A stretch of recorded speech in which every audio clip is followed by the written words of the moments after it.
Hey guys, welcome back to my channel. So in this video I want to talk to you guys about why I have been celebrating and talking about Cerebral Palsy Awareness Month and why I've been pushing you guys to look into supporting cerebral palsy and pushing Wearing Green all month this month. Like I've been saying, this is a big cause for me.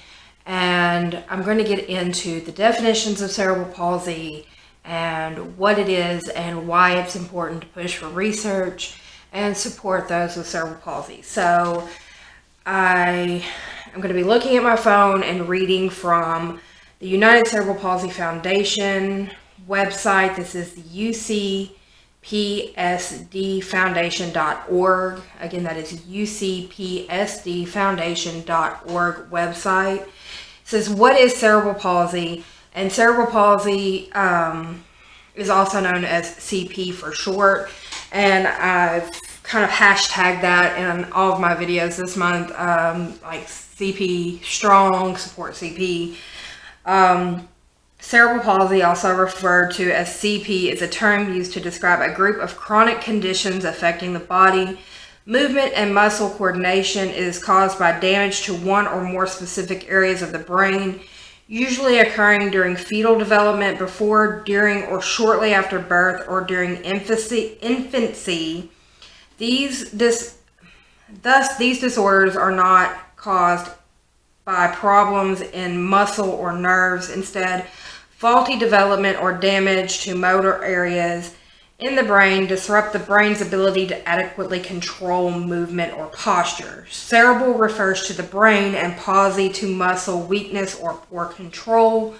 Cerebral palsy itself is not progressive, i.e. brain damage does not get worse. However, secondary conditions such as muscle spasticity can develop, which may get better over time, get worse, or remain the same. Cerebral palsy is not communicable. It is not a disease and should not be referred to as such. Although cerebral palsy is not curable in the acceptable sense, training and therapy can help improve function. So, let me break down that definition for you. Cerebral palsy is not something that you can contract. It is not something that can be it's not something that's like detectable early on.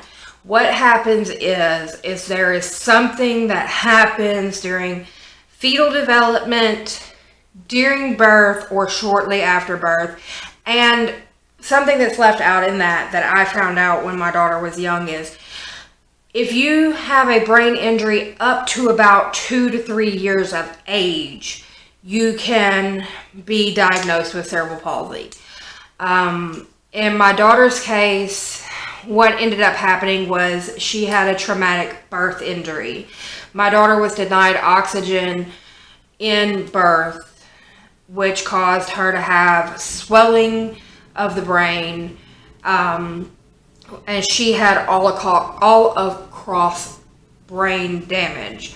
What happened was her brain swelled.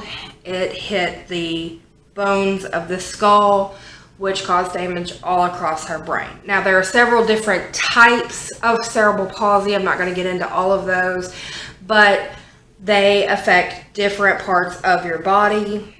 My daughter had a type of cerebral palsy that affected both her upper limbs and her lower limbs. That's the reason why she was unable to sit up on her own or stand or walk. Now, there are many people that are out there now that are perfectly functioning human beings that you would never know have cerebral palsy, but sometimes you might catch them with like a slight limp or something like that. And once you start talking to them, you realize that they had some form of a birth injury or something like that early on, and they do have cerebral palsy. They speak well, learn well, all of those types of things, but they have a small muscular issue. My daughter had a lot of problems when she was alive where she would all of a sudden you would see like her arm would fling out or her leg would kick out real fast. And her problem was she had been telling that limb to move, but the message was getting delayed, and then all of a sudden it would just jerk out. So there are different types of cerebral palsy. There are different delaying techniques between the brain, the nerves, and the muscles that are going on. And so they have therapy, medications, all types of things that these individuals need, and that is what needs to be pushed. There needs to be further research. The medications need to be given to these people. There are several problems in these fields that need to be addressed. We need to stop with the pettiness in the medical field and the lobbyists, and actually get people the things that they need when they need them. One of the biggest problems I ran into several problems when my daughter was alive. Early on, one of the biggest problems I ran into is my daughter was a very tall child. When she was born, she was 7 pounds 15 ounces, and she was 22 and a half inches long. She was a very tall from the beginning. And she was all legs. Like, she was just long.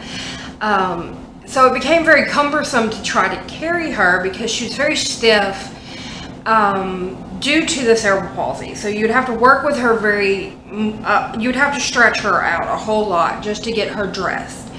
And sometimes it would become very hard to carry her because she would just be stiff from her muscle spasms and issues. It took me fighting with her insurance for a year and a half. And I was fighting with the backing of doctors and therapists to get her a wheelchair, to make it easier to move her around. That is just ridiculous. They were like, well, you can put her in a stroller. No, she had outgrown a stroller. We literally had to take pictures of this child in a stroller to show them her feet are dragging the ground. Like, I will literally have to like cut her legs off to fit her into a stroller. Another issue that developed was when she got sicker. Her health gradually declined because she, coupled with her cerebral palsy, she also had another disorder, and I'll speak on that for just 1 second. She had what's called Autonomic Dysautonomia. And I can't even remember how to spell it right now.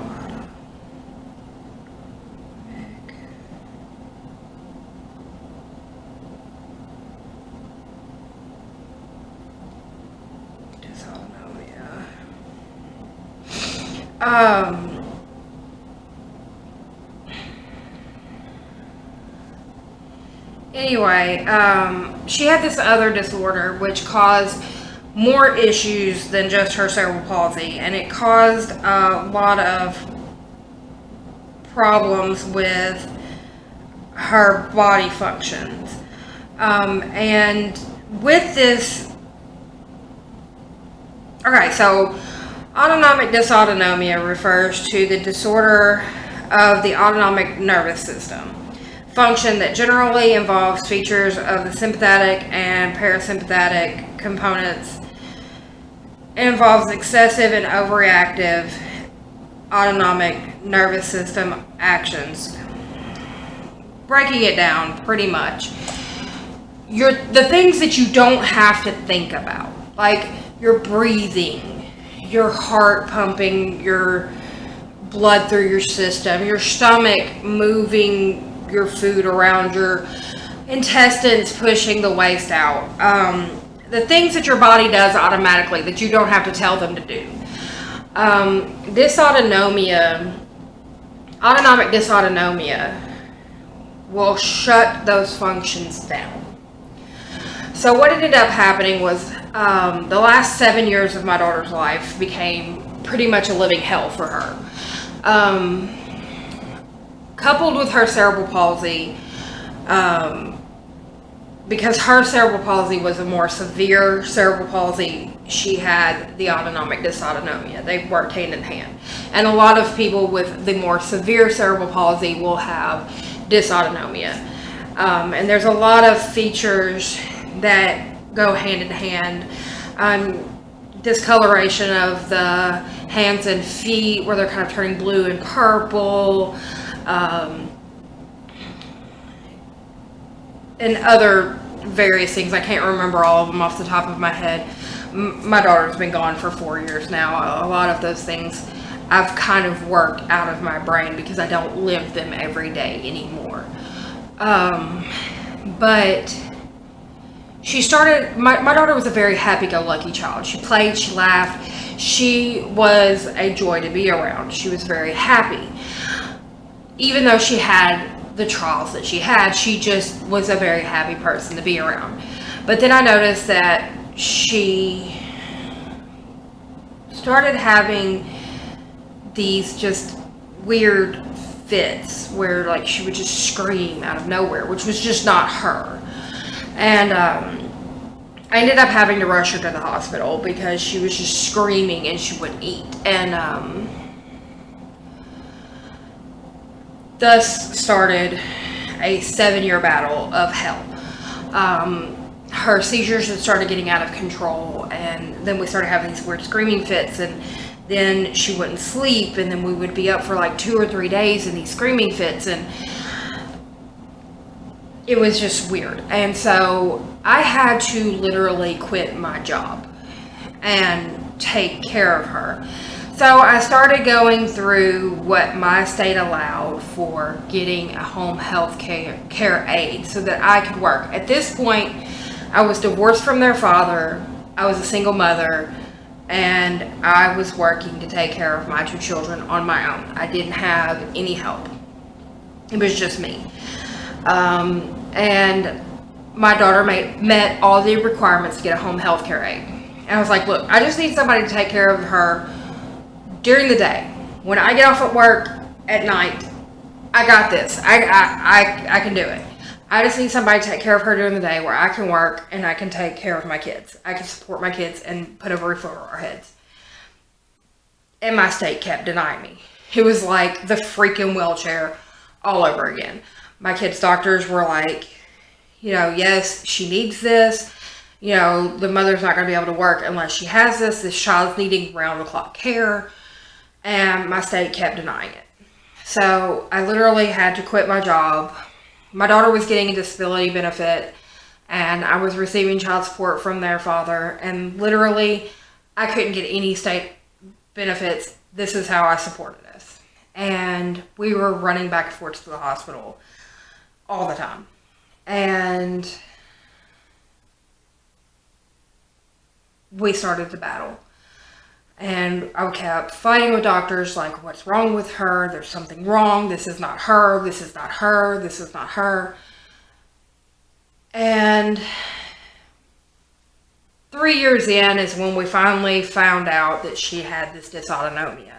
And found out that what was going on, the reason why she was having these weird screaming fits and these weird fits of not eating, was because the dysautonomia was shutting down her stomach and her intestinal tract. Now, think about that for a second. It was shutting down her stomach and her intestinal tract. Of course you'd be screaming in pain. Your stomach and your intestinal tract are not working anymore. So anything that's going into your stomach is just sitting there. It's not going anywhere. So she had to have surgeries to put in what is called a G-tube, which is a feeding tube. And then they put in this other thing called a cecostomy tube, where instead of doing like a regular enema to flush her bowels out, it was like doing a reverse where you would shoot it down from the top of the intestines to try to flush things out of the intestines to try to get her some relief. And that was just our life. It was just like, in the hospital, out of the hospital for a little while, in the hospital. And we went from, like, we live here in the South. We were flown to Cincinnati to try to get her help. We were taken from our home hospital to another hospital across the state to try to get her help. And I was forced to have to sign a DNR on my child, which is something a parent should never have to go through. And she was just getting progressively worse. On top of this, my state kept denying me the ability to get a home health care aide, and there was no assistance. Like, you could not get any help. So I'm having to learn how to take care of these tubes that they've put in my child, and I'm getting a medical training that I've never gone to school for, just to be able to take care of my kid at home. Then they had to put a central line in my daughter's chest, and I'm having to get trained on how to take care of that at home. My son, who is 19 months younger than my daughter, was learning how to help me. At this point, I'm homeschooling both of my kids because, again, I'm a single mom. And so I can't be in two places at once. So I can't be in our home state to take him to school and in another state at the hospital with her. So I'm homeschooling both of my kids. He's learning how to help me take care of tubes and helping me with medications. And at the end of my daughter's life, my kid was on 25 different medicines 5 times a day just to try to keep her comfortable. Right after Christmas, matter of fact, the 27th of December, my daughter went into the hospital for the last time. This was in 2015. And she died January the 12th of 2016. And no, she went into the hospital the last time in 2014 and she died in 2015. My brain is just shot at this point. She went into the hospital December the 27th of 2014 and she died January the 12th of 2015. And what ended up being the cause of her death is that the autonomic dysautonomia shut down her diaphragm, so she couldn't breathe on her own anymore.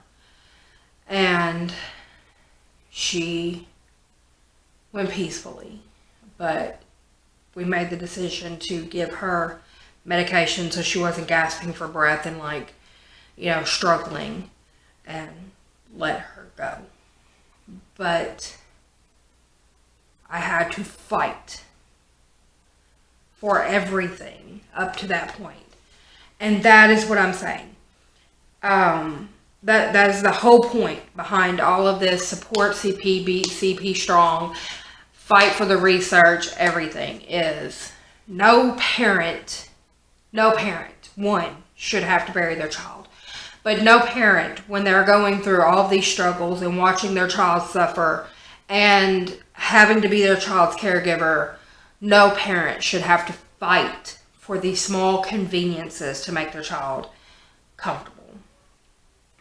It should be given to the children. And it should be given to these adults that are living with this. This is not an easy disorder. It is not easy. They have to learn to do things in a different way that works with their bodies. This disorder attacks their bodies in a different way. They have to learn to do things a certain way so that their bodies will do it. This is not easy for them. It is not an easy road. So it should not be hard for them to get what they need. Nobody should fight for a wheelchair or a walker or a standard so that they can learn how to hold their bodies up. Nobody should have to fight to get help so that they can continue to work to support their families. Nobody should have to fight to get medication so that they're not in pain, or fight for medication that helps their muscles relax, or fight for the therapy that they need so that they can learn how to use their body, or fight for the specialized equipment that they need so that they can feed themselves or that they can learn how to write, or that they can learn how to brush their teeth. Some of these people need specialized equipment to just brush their teeth or feed themselves or write or do things that normal people can do. And nobody should have to fight for that. It's not like they can go to Walmart and just get whatever they need. They can't. Sometimes they have to go through companies and get specialized equipment to do what they need. And nobody should have to fight for that. And that is the reason why I will always, from now on, every year, and I've done it since my daughter was alive, and I will do it until the day I die, every March will be solely dedicated to cerebral palsy awareness and to the fight for those that have cerebral palsy. I do not care if people dislike that. I do not care if people think it is just self-promotion. If you don't like it, tune out. I'm sorry. I have lived this struggle. I lived this struggle with my daughter, and I saw how hard it was, and I fought. And I fought hard. And I will continue that fight for others. Even though my daughter has passed away and she has been gone for 4 years, I will fight for those that are still here. I will be that mouthpiece for those that cannot. If you can, please donate to any cerebral palsy organization you can. If you cannot, speak out for those that cannot. Write a letter to your congressman, write a letter to your state representatives, write a letter to your governor. Speak out for those that cannot do for themselves. There are a lot of people out there right now that are doing without, that have this disorder. Speak out for those. And I'm going to continue to say that for the rest of the month of March. And it's not just March. This is year-round, y'all. There are people every single day of the year that live with this disorder and have to fight. So, speak out for them. Now, I know this video got a little out there, but that is the background behind cerebral palsy, and that's the background on why I fight. So this video is dedicated to my long past daughter, Katerina, and for all of those that have cerebral palsy and that fight. Anyway, guys, that's all for this video, and I will see you on the next one. Bye, guys.